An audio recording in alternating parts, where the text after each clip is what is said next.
Hey guys, I'm back. I know it's been a few days since my last post. One of the pails chewed through wires of my generator, and since civilians aren't allowed out here by organization, I had to wait 3 days for one of their electricians to get out here.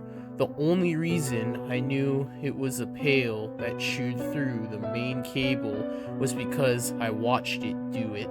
I was hoping it would electrocute itself, but I forgot the part where that's the only source of power for my house since the Chosen had stolen my backup. This is probably a good time to say that if you haven't read the first 2 installments of this series, you should, because I highly doubt any of this will make any sense. They aren't long, and I will link them at the bottom of this post. Back to the regularly scheduled programming. I just realized when I was stuck in the dark for the past 3 days, reading books and hiking out of pure boredom, that I hadn't told y'all about the pails yet. They suck, but they are kinda funny once you figure them out. I've seen them on quite a few occasions on the property. The pails are white humanoids that crawl on the ground on all fours, usually dragging their belly and using the same motion that Spider-Man uses to climb walls. They can move at about a jogging pace, and their faces are usually stuck in a distorted expression of pain or anger. And boy, are they stupid as all hell. Let me tell you about the first time I saw one. I had already been living here for about 7 months, I think, so I was becoming familiar with the weird shit that calls this place home. I was out hiking some of my trails, kinda halfway looking for weird shit, halfway minding my own business, and suddenly I can hear what sounds like a baseball player sliding through the leaves of the forest floor, trying to reach home plate ahead of me.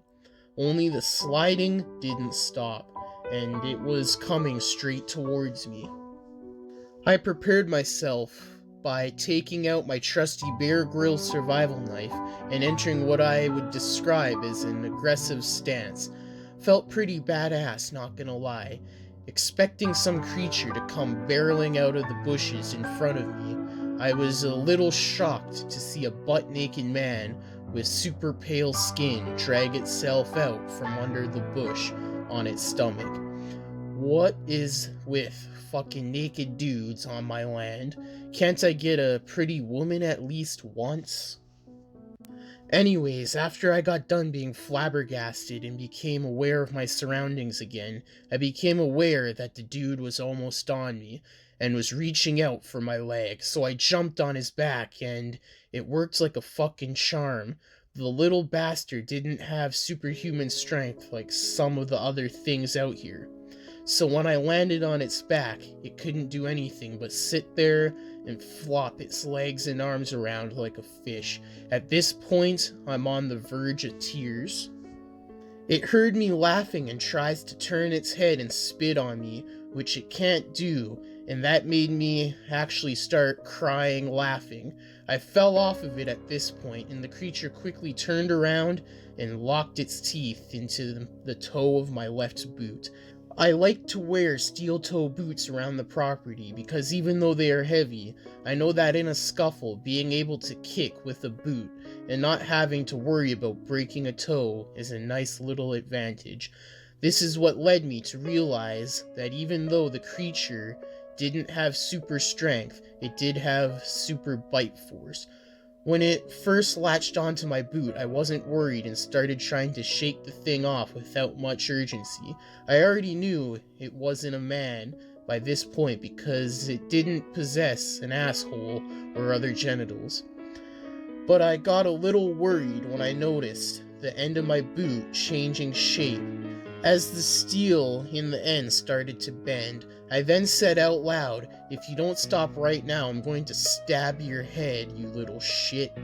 I paused as if debating on the decision and then slowly started biting down again.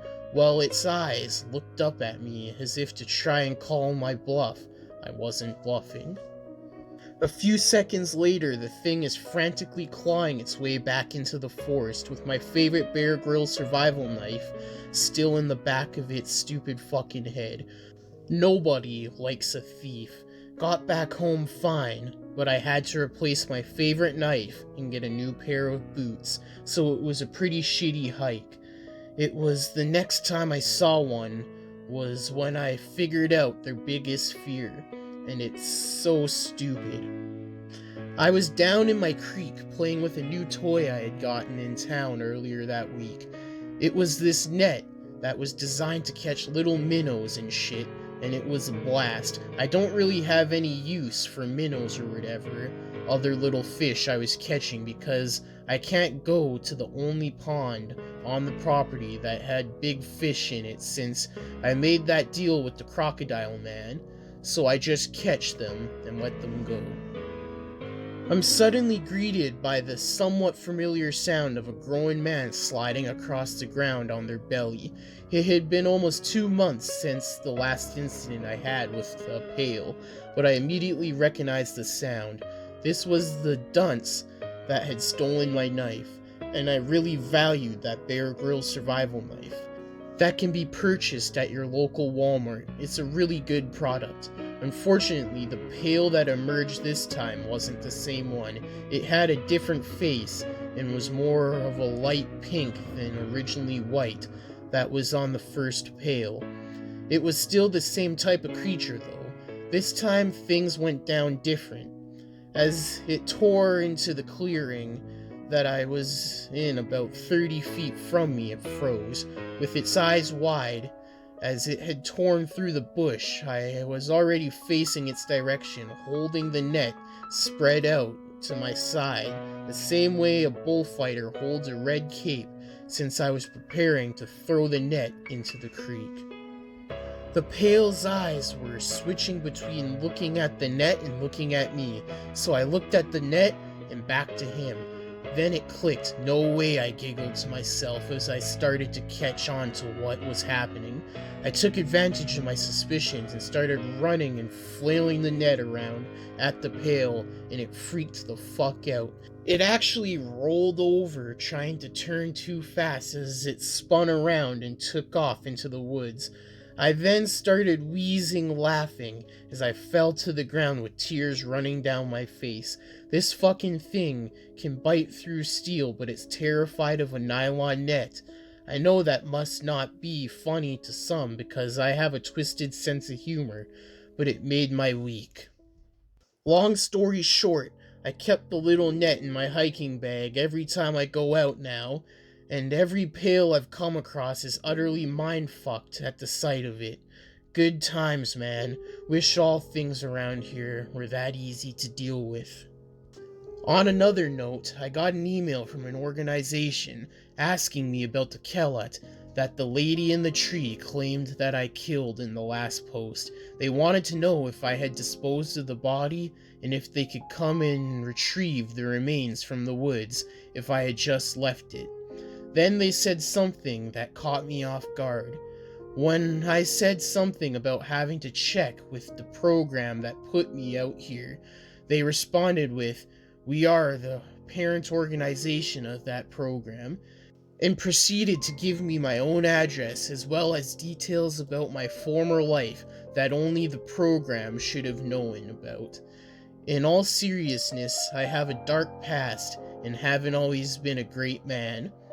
But I'm done with that shit, and it pisses me off that they would even bring it up. I responded with a simple fine, but don't bring that shit up again, and blocked the emailer.